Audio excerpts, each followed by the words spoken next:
RTI Live News. Ask for right. నమస్తే, welcome to RTI Live News. Polkampalli గ్రామంలో చిట్యాల ఐలమ్మ విగ్రహావిష్కరణలో పాల్గొన్న జాతీయ ధోబీ రిజర్వేషన్ సంఘ్ జాతీయ కన్వీనర్ శ్రీనివాస్.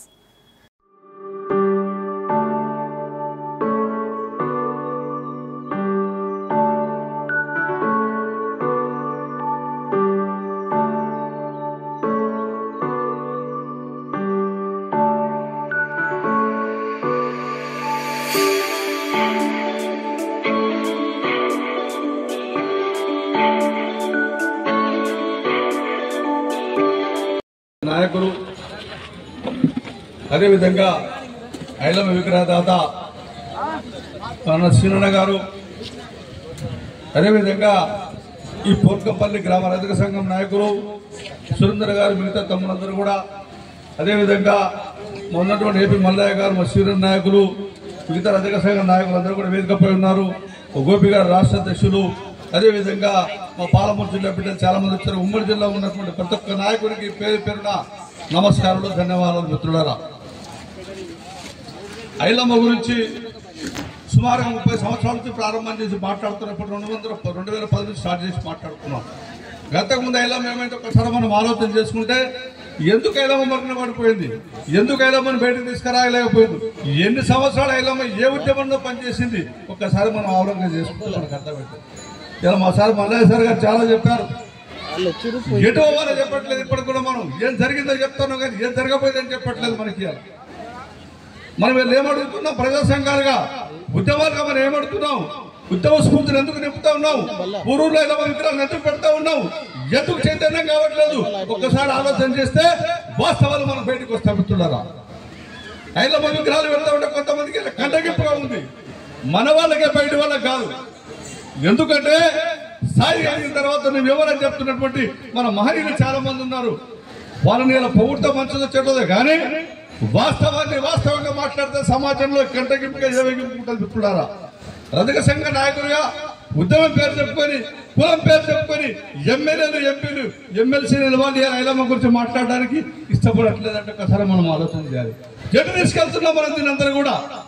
వాళ్ళ పేరు చెప్పడానికి నాకు ఇబ్బంది ఏం లేదు, కానీ రజక జాతులు ఉన్నటువంటి ఉద్యమ నాయకులందరినీ ఒక్కసారి మళ్ళీ చెప్తా ఉన్నాను, వాస్తవాన్ని వాస్తవంగా ప్రజలకు వివరించబడి మనం చేయకపోతే, ఐలమ్మ ఏనాడైతే ఉద్యమం చేసిందో, 10 లక్షల ఎకరాల భూములు పంచుతో దేనికోసం ఆమె ఉద్యమం చేసింది, ఎవరి బాగు కోసం చేసింది, దేనికోసం పోరాటం చేసింది, చివరికి 90 సంవత్సరాల దాకా ఐలమ్మ గారికి ఏనాడు కూడా ప్రభుత్వం ఉద్యోగ పింఛన్ కాదు, లేదా స్వతంత్ర సమరయోధుల పింఛన్ కూడా ఇవ్వనటువంటి దౌర్భాగ్యం ఉన్నటువంటి ఈ కాంగ్రెస్ పార్టీ 2 సంవత్సరాలు మనం పాలించింది కదా. ఏం జరిగింది మనం ఇలా మాట్లాడుతున్నాం. ఇలా ఒకటే కోరుతా ఉన్నాం, మనకు కావాల్సిన హక్కులు ఎన్ని సంవత్సరాలు చేద్దాం, ఎన్ని సాగరి ఎన్ని సంవత్సరాలు మాట్లాడతాం మన ఉద్యమం కోసం, ఎన్ని సంవత్సరాలు మనం పనిచేయాలి, ఒక్కసారి మనం ఆలోచన చేస్తే మనకు వాస్తవాలు అర్థమవుతాయి. మేము అడుగుతున్నాం, మా తండ్రులు మా తాతలు సేవ చేశారు, ఉచితాల సంఘం పెట్టుకున్నాం, ఎన్ని సంవత్సరాలు ముక్తి చేయాలి అసలు? ఈ బానిసలుగా బతకడానికి మేము ఉన్నామా? అప్పుడు నైజాములు వేరు, దొరలు వేరు, దేశముఖులు వేరు, ఇప్పుడున్నటువంటి వాళ్ళు కూడా వీళ్ళు అదే పని మనతో చేస్తూ ఉన్నారు. మిత్రులారా, ఒకటి మేము కోరుతున్నాం, ఎమ్మెల్యే గారు మాట చెప్పారు, విద్య లేని వారు విద్య కోసం, విద్య కోసం ప్రయత్నం చేయండి, చదువు కోసం ప్రయత్నం చేయండి, మీ పిల్లల్ని చదివించే ప్రయత్నం చేయండి, సమాజం వైపు నడిపించండి. మేము ఏమడుగుతున్నామంటే ఉద్యమ సంఘాలుగా మా జాతీయంలో తీసుకెళ్ళమని అడుగుతున్నాం, రాజకీయాల్లో మాట్లాడుతున్నాం, ఉద్యోగ రంగంలో మాట్లాడుతున్నాం, వ్యాపార రంగంలో మాట్లాడుతున్నాం. దీన్ని వదిలిపెట్టి ఏం చేశాం, ఎప్పుడు చేశాం, పాతకాలం చెప్పుకుంటూ పోతే ఎన్ని సంవత్సరాలు మాట్లాడదాం. అందుకే ఒకసారి మనం ఆలోచన చేయాలి, అసలు ఎందుకు మనం అన్నదొక్కబడుతున్నాం, ఎందుకు మనం అట్టడుగులో ఉన్నాం, మన జాతి ఎందుకు వృద్ధి కావట్లేదు, మన ఊర్లో మన జనాభా ఎంత, మన జనాభా లక్ష్యం ఏంటి. మొన్ననే మనకు వచ్చిన కొత్త గవర్నమెంట్ మాట చెప్పింది, బీసీ డిక్లరేషన్ ప్రకటించారు.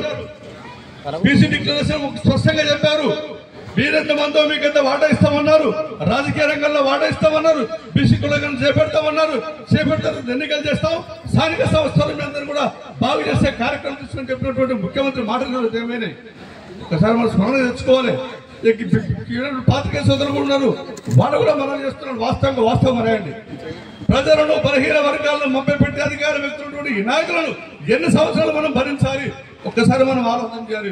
ఓటనే బలం ఆయుధాన్ని ఎవరికి అమ్ముకుంటాం, ఎందుకు అమ్ముకుంటున్నాం ఒక్కసారి మనం గమనిస్తే, మొన్నే మాట్లాడుతున్నారు ఇప్పుడు దాకా బీసీ ఎన్నికలు అయిపోయినాయి, బీసీ కమిషన్ లెక్క తీసుకున్న తర్వాత ఏం చేస్తారు? ఇక ఏం చేస్తారు? దాని తర్వాత మళ్ళీ ఏం చేయము, మళ్ళీ వాళ్ళే ఎన్నికలు అవుతారు, వాళ్ళే సర్పంచులు అవుతారు, వాళ్ళే జడ్పీటీసీలు అవుతారు. అప్పుడు మనం ఏం చేయాలి? మళ్ళా గదే ఉడిగం చేయాలి. అందుకే ప్రభుత్వాలకు చెప్పాల్సిన విషయం స్పష్టంగా మనం చెప్పకపోతే, ప్రభుత్వాలు నిర్దిష్ట కార్యక్రమాలను చేయకపోతే భజన సంఘాలుగా, భక్తి పరులుగా దేశ భక్తులు ఉంటాము, వ్యక్తి భక్తులు ఉంటాము, కుల భక్తులు ఉంటాము. ఆ భక్తులుగా మనం మిగిలిపోతాం. మిగిలిపోతాం మనం చేస్తున్నాం. నేను